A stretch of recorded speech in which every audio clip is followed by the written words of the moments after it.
I had an argument with my drama teacher when I was in grade 12. And she said this statement where, if art is useless until somebody sees it. And I'm just like, well, I don't think I believe in that. Yeah, I don't think I call bullshit. Yeah. What is that? Like, what is Yeah. that? Doesn't, come on now.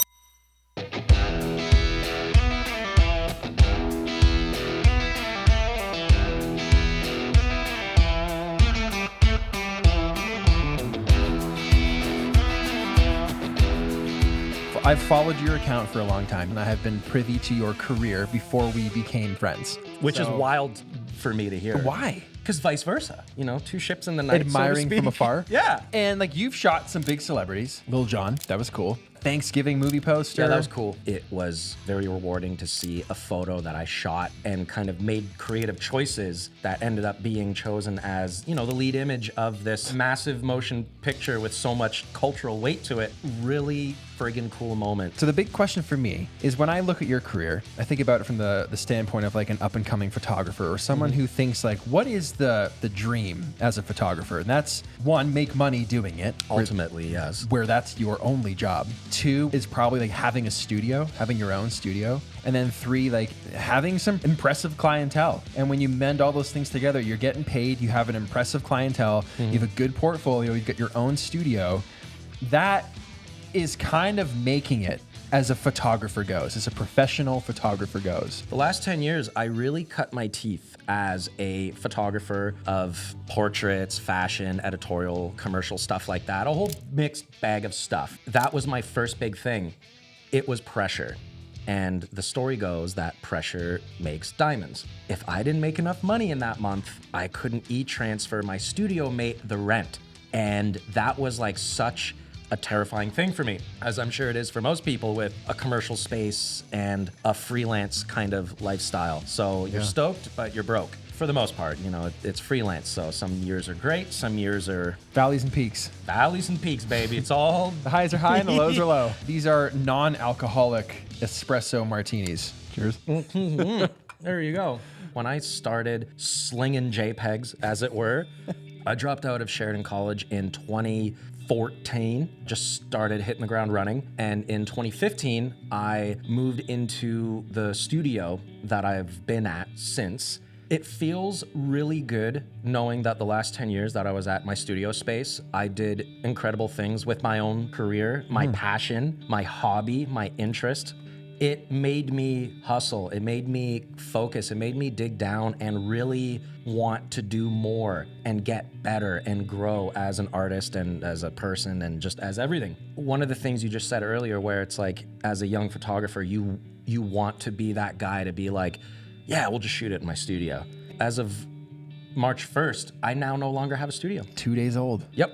But leaving the studio space is bittersweet, but it is all good things because of the surprise that showed up along the way, which is Master Supply Co. Yeah, I see the successful career and this talented photographer. Thank you. And where most people would be okay, this is the path. Let's keep going. How many more movie posters? How many thought more? I was going to be a photographer forever and ever. Right. Forever, ever. And that brings me to the twist is you just woke up one day and went left instead of right. Now you're no longer Lane the photographer.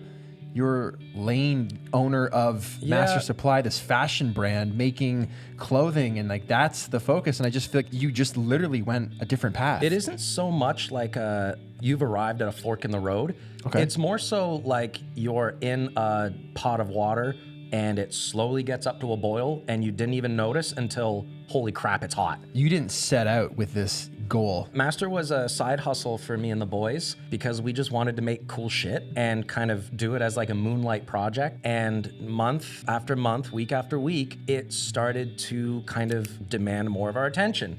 And we were holy smokes, this is a thing. It's working. But there wasn't ever any kind of wake up epiphany of, I need to quit. Yeah. I think people wait for that moment. I think people wait for it. And if I was waiting for it, it wouldn't have happened. It was a very gradual thing over a span of a year and a half. Do you think that's the perception of maybe a lot of artists out there that they give off the impression that, someone might look at your career, for example, and be like, oh my gosh, this guy's made it, dude. He's made it.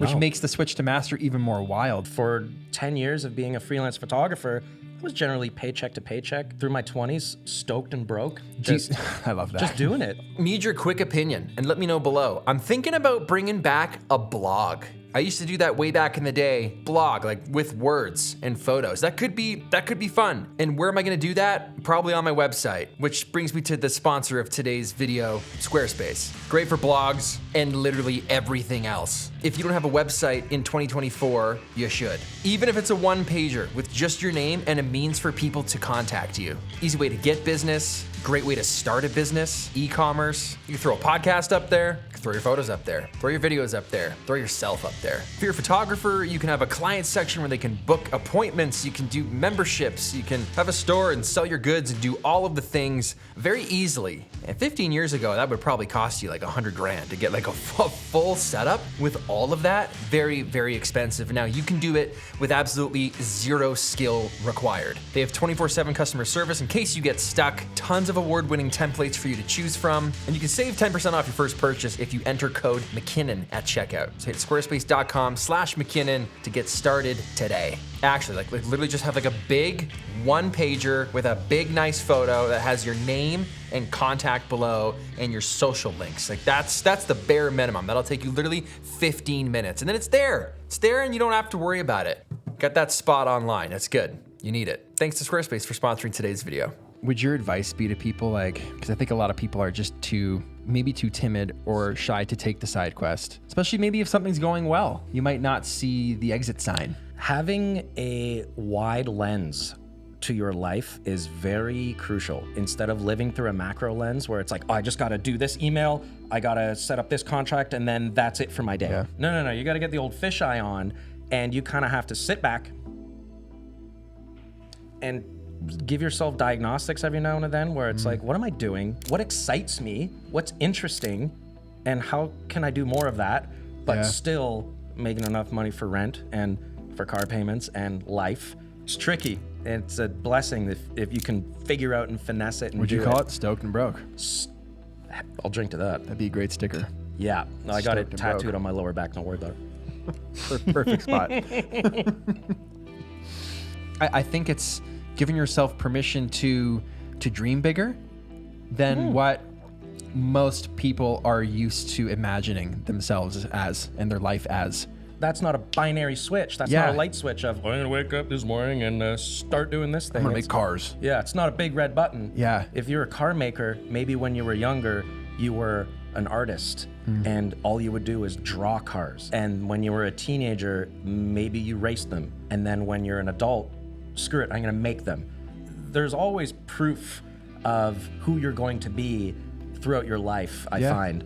I think that's okay to do within photography itself. Yes. I'm in the loadout of like film, and my photography, my style is a little more simple, and I'm noticing the mundane more. And I think it's not that I've changed my style completely and I'm abandoning everything I know about photography, course but not. I'm just in the current loadout of what's interesting to me, what I'm chasing. To touch on your creative shift that you lightly kind of sprinkled over, does shooting film kind of almost bring you back to when you were a young shooter and you didn't know what the hell you were doing? Have you kind of found that circle where you're reinventing and reigniting your passion and your fire for photography?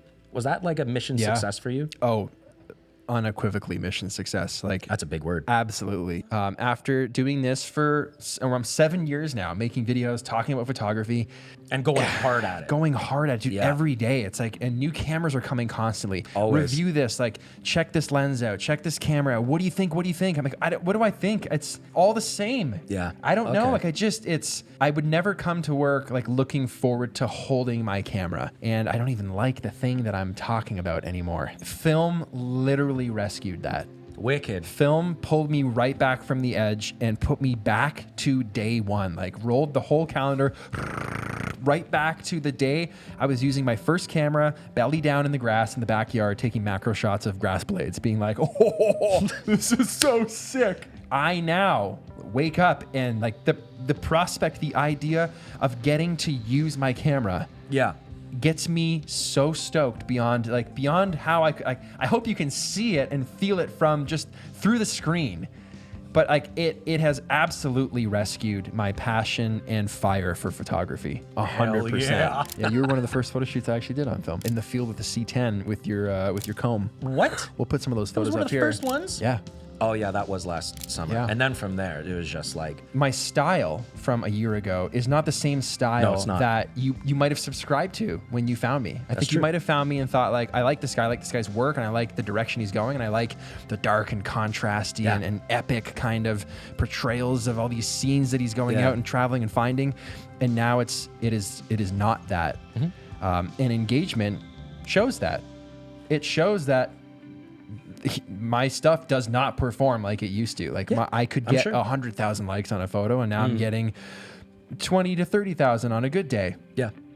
But I've never been lighter, and I've never been more there it is. happy, and I've never been more confident Yeah. in my own work. Great. When I've finally dismissed the numbers. Yeah, are you happy? But a lot of 100% way happier. Great. But a lot of people could argue that you've only been able to do that because you already made it. Because I could sit yeah. here and preach like, just do what you want, guys. Like, just you don't like just add borders, shoot film. Who cares? Numbers don't matter. Yeah. But there's a lot of people that rely it on matters. that to make an income. I had an argument with my drama teacher when I was in grade 12, and she said this statement where, you know, if art is useless until somebody sees it. And I'm just like, well, I don't think I believe in that. Yeah, I don't think I I call don't- I- bullshit. yeah. What is that? Like, what is Yeah. that? Doesn't come on now. Yeah. Like, no, if a tree falls in the forest, does it make it? Come Yeah, on. yeah. Miss me with that dumb shit. Yeah, I don't think I. And she was like, agree no, with that. like art is art when it is shared and seen by others. I was that kid at the back of the room just being like, I don't think so. yeah, gonna have to go ahead and disagree with that. yeah, I'm going to be like What was your debate to her? a tree falls in the forest. Does it still make a What, sound? what did she say? She was like, well, it's not like that. And I'm like, yes, it is. That mentality that she has, though, is also probably how a lot of people feel in today's day and age with social media. Ooh. Right? Like if I only got Massive. 50 likes on this photo, if I only got 200 likes, this means it's not a good photo, and I should just probably delete it because it's not worthy. Now you're talking politics. Yeah. Now But you're that's talking totally false. algorithmic But a lot of interjection. right? A lot of people get their validation based on same here. Like, did that video do good? No. Does that mean it sucks and it's worthless and I shouldn't have made it? No. That's a really But it's hard not to feel That that is way. a hot topic, Yeah. and I love that topic. I've had conversations with umpteenth photographers about it. Oh, you got 98,000, big guy, big time. followers. You must be famous. It's like, no, Yeah. no, not at all. What if you played devil's advocate and said What's the like, devil's- well, I mean, sure, it's still art, even though it got 100 views Yeah. or 100 or 1,000 views, lots of whatever. art. But you're not going to make money unless people see it. The commercial end of things that's what it comes down to, where the numbers make sense, and cents make dollars, and dollars puts gas in my car and gives me a chance to, pay my rent. That's why it makes it a really interesting piece of politics within the art community of whatever you are, photographer, DOP, illustrator, graphic designer, whatever. So I'd almost say your drama teacher is correct In and a incorrect. sense, yes, it's You're both right. I love the politics of it all because it's very interesting to be an artist in this day and age, because I don't think I would have thrived if this happened 20 years ago. Yeah. Yeah. I don't know. Maybe Yeah. I would have found a way, but it's tricky. So in 2024, Yes, your advice to young entrepreneurs, young photographers, young creatives. Yeah, I can only talk to what worked for me. And what worked for me was this naivete of chasing creativity and just trying to make something of myself. Hustling your ass off. I know that's such a stupid thing to say of, you just gotta work hard. Hustle, work harder. Hey, you gotta work hard, you gotta grind. Wake up, 4 a.m. Do better. Go to the gym. Do more, do better. Do it now. Chase it. Chase that hunger, chase that creativity. If you are starving for it, just do it to eat. I'll give you a good quote. Oh, please. The hungry wolf runs the furthest. That's beautiful, Pete. The hungry wolf travels the furthest. Runs the furthest. Shit. That's a great quote. Yeah, Where it's true. if you can do it, if you can balance this insane landscape of life and still find happiness in the arts and just turn that into a career, I think that's literally happiness. Yeah. That whatever that is, because Well, worked for me. Congrats on everything. Gee, thanks. Where can they find you? My address? No. Yeah. Well, I'm on the old Instagrams at Lane Dorsey, lanedorsey.com. That's where my photography portfolio is. Other than that, we're working hard over at Master Supply Co. We make really cool leather jackets and shit like that. All right, dude, thank you for coming, man. Thank you for telling me all about I'm the so journey. happy to be here. I'm proud to be here. Yeah, man. It's what a strange trip it's been. Yeah, yeah. And that's probably the best note to end on.